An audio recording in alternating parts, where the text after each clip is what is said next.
in terms of the European Union and ILGA's role in the global spread of gender, I'm going to start talking about ILGA, which is the acronym supposed to be International Lesbian and Gay Association.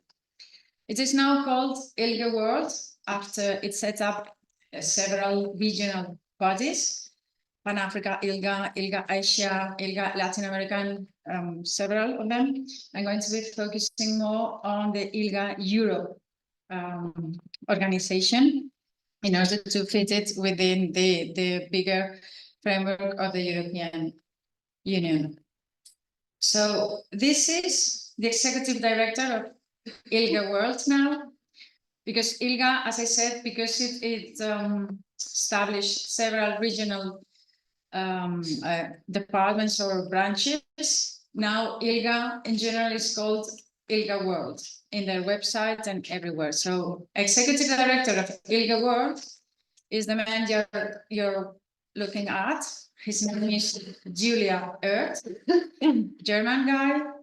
I think he claims to be a lesbian. I haven't been able to locate a direct quote of that. He is a signatory of Yogyakarta Plus, and he's now a member of the board of AWID, which is the international organization that wrote a letter against Rem Al-Salem, Special Rapporteur on Violence Against Women and Girls, and called her transphobic. So this man is at the board of that so-called feminist organization that was accusing Rem Al-Salem of transphobia. And Ertz was is now executive director, but he has been involved with ILGA World for several years, 6 years, from 2018.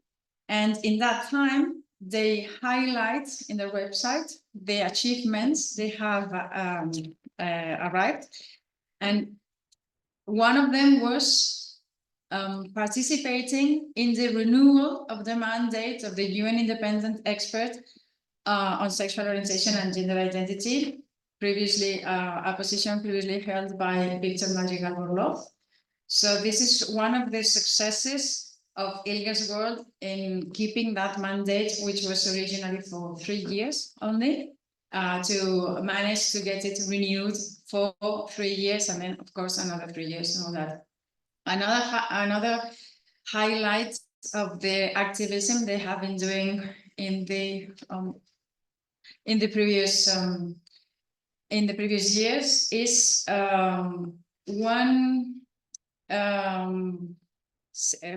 they mentioned these feminist principles that they were launched, and they were subscribed by more than 2,000 individuals and human rights groups. You might remember that those so-called feminist principles were also in favor of prostitution, and Sheila Jeffries wrote a criticism. We had, I think, a webinar in Feminist Christian Time criticizing those so-called feminist principles. ILGA started long time ago, I think in 1978, when homosexuality was not only considered a psychological disease, a mental health problem in the DSM and all that, but also it was illegal in many countries. But in 20 years, they were already starting working for so-called trans rights. I have selected the key dates. Everything that I'm listing here, and it's in italics, is just a copy-paste from ILGA's website. So this is publicly available. They met in 1988 with Mary Robinson, which was then United Nations High Commissioner for Human Rights in Geneva. And Mary Robinson was one of the original signatories of the Yogyakarta Principles in 2006. So they were starting conversations back then. And in 2003, they at a conference they held in Philippines, they committed to campaign for the inclusion of gender identity in any resolution at the United Nations. So that was 21 years ago. 2006, they established at a different world conference that was happening in Geneva, in Switzerland. They established a trans secretariat to make trans work within ILGA more visible. So they have been working in this topic for a long time. And they have a lot of resources in their website. If you browse the website, it's very interesting. They have a lot of reports, and even they have a database on what's the situation on so-called gender rights. They have maps, they have graphics, and really they have been working on this issue. And they must have a lot of money because there's a ton of work there from all over the world.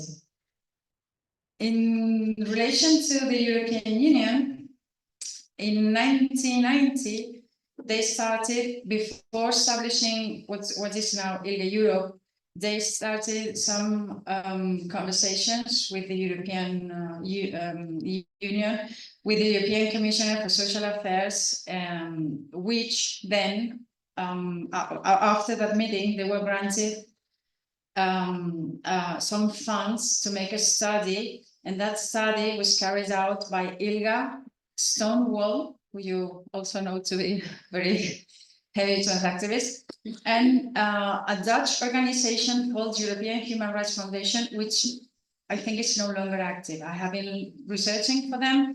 There's nothing there's nothing about them recently, and there was some mention in some websites that they are no longer active. So those funding, but that time it was still about the rights of lesbian and gay men in the legal order and the European Commission. That was one of the earliest mentions of ILGA being funded. So public funding has been there from the very beginning. And those public fundings, I think they are responsible for the growth of ILGA. In 1995, they received their first major grant when they were awarded from the Fair and Tacit Democracy Program, 150,000 euros to study the groups in the Western world, in Estonia, Latvia, sorry, and Russia, supposedly for HIV/AIDS prevention work, which is something that it's a recurrent theme in this organization. In 1996, in Madrid, precisely, they were having the European conference, and that's when ILGA Europe was founded, was established in 1996 as a regional umbrella for Europe. And under Belgian law, the bylaws are established under Belgian law because they have their headquarters in Brussels. That's also a way of being a European organization and being able to apply for funds from the European Union. They had another grant at the year 2000, and that was when ILGA Europe could develop into a fully professional NGO. So they were developing separately and independently, first ILGA World and then the other regional branches. And in 2001, after that funding grant from the European Commission, ILGA Europe could open an office in Brussels where the headquarters were registered with a full-time information officer and a part-time administrative officer. So ILGA Europe is going on for 23 years now. I have an aside note because it's not about the EU, but they also gained consultative status at the Council of Europe, which is a different body. It's not the European Union. but it's also related to developments in European countries. So I don't know whether you're aware of the website called Rainbow Europe. There are different ways of accessing that information. For whatever reason, they have 3 different URLs that are listed at the left of the slide. The second and the third addresses are the same, but there's one rainbow/europe.org. So I will correct that, which leads to this map. This map is a sort of heat map, like you can see in other websites. The redder, the more homophobic, and the greener, still misogynistic, is supposed to be in favor of trans rights. So as you can see, Iceland is very pro-gender, gender identity and all that. They have self-ID from a long time. One of the first European countries, I think, with Denmark. So you can see that Turtle Island has a very honorable light green, which must be very, very bad in the ranking. So both colors are bad for women, in the sense that, you know, the ones that do not buy this gender thing, gender woo, as the British said, are very homophobic, misogynistic, going for the traditional society, which of course is very oppressive for women. But as I said, the others more on the greener side are also very misogynistic as well, with their embracement of gender stereotypes for women, of really dresses and all the submissive stereotypes that Sheila Jeffries was talking about this morning. So that's the information about ILGA. And about the European Union, I was looking, I was researching, and I found several publications going back 2010. Maybe there was some earlier ones that are mentioned. This is called Homophobia, Transphobia, and Discrimination on Grounds of Sexual Orientation and Gender Identity in the EU member states. So gender identity as grounds for discrimination was already mentioned at an official document in 2010. This was written, you can see at the lower end of the slide, FRA, is Fundamental Rights Agency, which is the agency that later on we will go back to.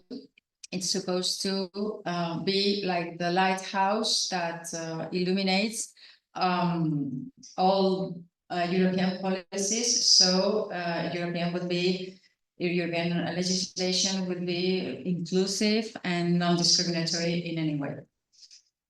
In this publication, I'm going to read. Those are extracts, those are snapshots of text that appear at the actual PDF when you open it. They talk about, there's this question, what is transgender identity and expression?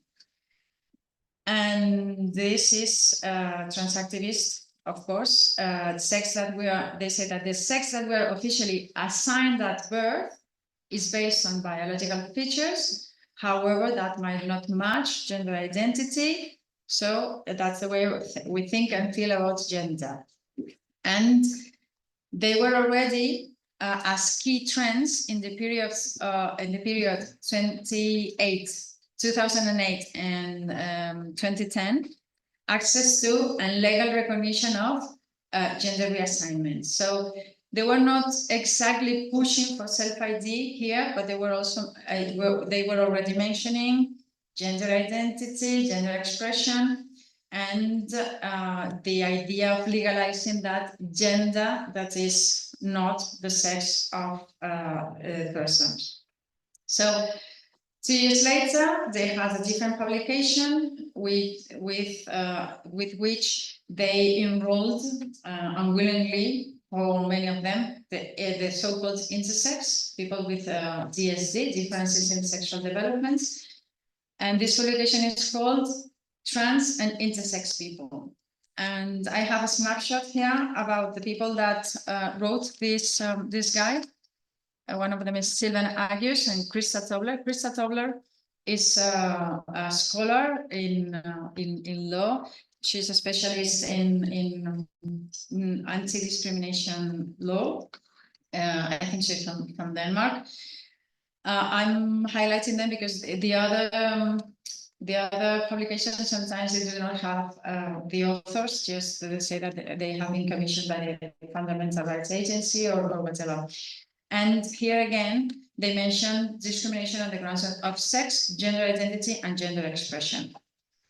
And at the conclusion, page 87 of this PDF, it says, and I'm going to read it out loud, in a situation where an extension of the EU's competencies through a formal treaty revision is unlikely, that means that it's very complicated for them to have every member state to agree on the wording of the treaty. So they think it's going to be unlikely that there's a new treaty. The only pragmatic approach at the level of EU law itself is to argue that the term, quote, discrimination on grounds of sex, unquote, should be interpreted even wider, so as to include more forms of discrimination on grounds of gender identity, as well as discrimination on grounds of gender expression and discrimination against intersex people. So they are arguing for the misinterpretation of the law. And that is the conclusion of this 2012 report that it was commissioned. There is a glossary of key terms, which is also of high interest because they mention cisgender, cisnormativity, and how gender refers to people's internal perception and experience of maleness and femaleness, blah, blah, blah. The first term, binary gender model, refers, I am reading, refers to the norms derived from the simplistic idea of a dichotomy of two mutually exclusive and biologically defined sexes to whom different roles and behavior are traditionally ascribed. So ladies, we are simplistic. Simplistic. Oh, this is all. You have the URL from which this report is available, which is uploaded at the official website of the European Union. So there's yet another publication, 2015, called Protection Against Discrimination on Grounds of Sexual Orientation, Gender Identity and Sex Characteristics in the EU. And this is the title. First appears sexual orientation and then gender identity. But if we go to the index, first, of course, the important thing, access to legal recognition of the preferred gender. No mention of discrimination or sexual orientation until later, because of course, first things first, and transactivism goes first, always. Conclusions of this paper from 2015. They mention that there are key trends across the EU which are relevant. And again, first thing, legal gender recognition, which is, you will see sometimes as LGR, which means inscribing into law the idea that someone has in their mind. So that should supersede sex as part of the official identity that we have in our countries. So they begin here introducing that with respect to legal gender recognition, an increasing number of member states embrace the notion that gender identity is primarily a question of individual sex determination. So they are already pushing for the idea of self-ID as early as 2015 at the European level. And this publication is full on with the title Legal Gender Recognition in the EU, was published in 2020. About the time this was published in Spain, we were in full lockdown. So I guess no one was paying attention to any things related to gender. And the subtitle is The Journeys of Trans People Towards Full Equality, and it recommends all EU state members to establish self-ID. That's recommendation. It quotes Yoga Carta principles as a good practice, and also some definition are taken from Yoga Carta. The recommendations, because this report has an executive summary, 4 pages of recommendations. The recommendation number 2, as key actions at member states levels. It says, I'm reading again, I'm quoting, this is not my words, those are their words. Member states should strive to adopt LGR, legal gender recognition, procedures based on self-determination and meet the human rights principles set out in the Yoga Carta Principles, 2020. And then column, take all necessary measures to legally recognize each person's self-defined gender identity.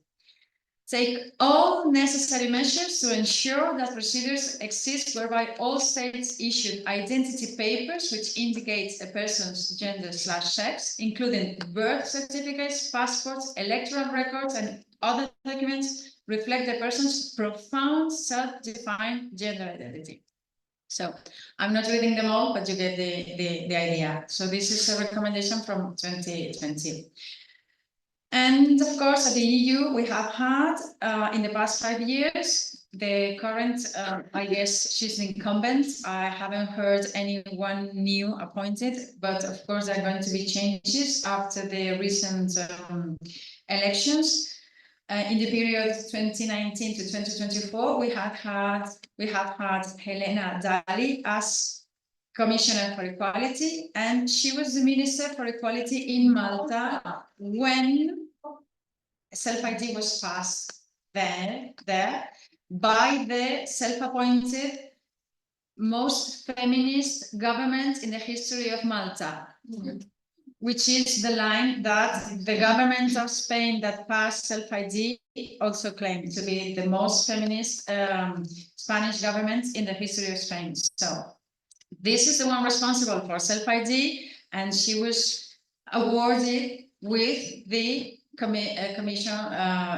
She was appointed Commissioner for Equality, and here she is shaking hands with her friend. Always a pleasure to meet Michael O'Flaherty, who has been Director of Fundamental Rights Agency from 2015 to 2024. He was a signatory to the Yoga Carta Principles in 2006, but he was the rapporteur that brought the draft from where everyone else worked later on to have the final text. So here you can see that they really like to be in each other's presence. And of course, they are in a full agreement all the time, trashing women's rights. And we also have this figure of whom I have very little information. I don't know whether this is going to go on with this person or maybe they will rename it. In the previous commission from 2019 to 2024, the European External Service, there has been this role called EU Ambassador for Gender and Diversity. It's not Ambassador for Equality, it's not Ambassador for gender, whatever, I don't know, it's gender and diversity. So I really don't know what they do, because this is not a role to engage in European countries. This is external service, so this must have something with, I don't know, cooperation funds, or maybe the diplomacy that the European Union does. And this woman also, this is very mysterious, because she seems to have a second role, because at this picture that she posted herself on her Twitter, it says Stella Rubacic, EU Ambassador for Gender and Diversity. So this is a role that she had.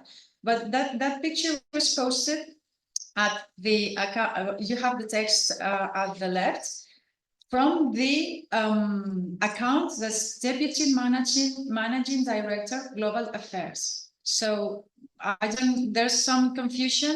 Maybe it's one person holding two roles. Maybe those roles are associated. There's very little information about this in the EU. So we'll keep on looking for information. There's some symbiosis, as you can see. This is Sylvain Agius. He was one of the two authors of the 2012 report. And if you have a look at his bio, he's working now for Helena Dalli. He's a cabinet expert of the Commissioner for Equality. But previously, as you can see, he was working for ILGA Europe.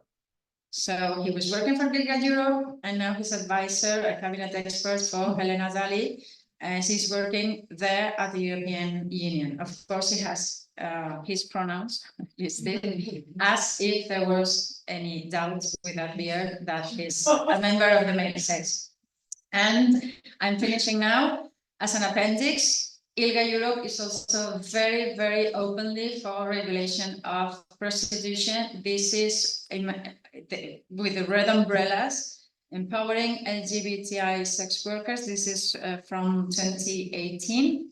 And also very recently, as you see, Julia Earth, the man that I showed you before, who is executive director of ILGA, reposted this tweet by ILGA Europe last year when they were, this is the open letter of the European Coalition of Sex Workers, because at the European Parliament there was a debate about abolition of prostitution or regulation, so they were pushing for regulation of prostitution. So that's all I have for today. Thank you very much.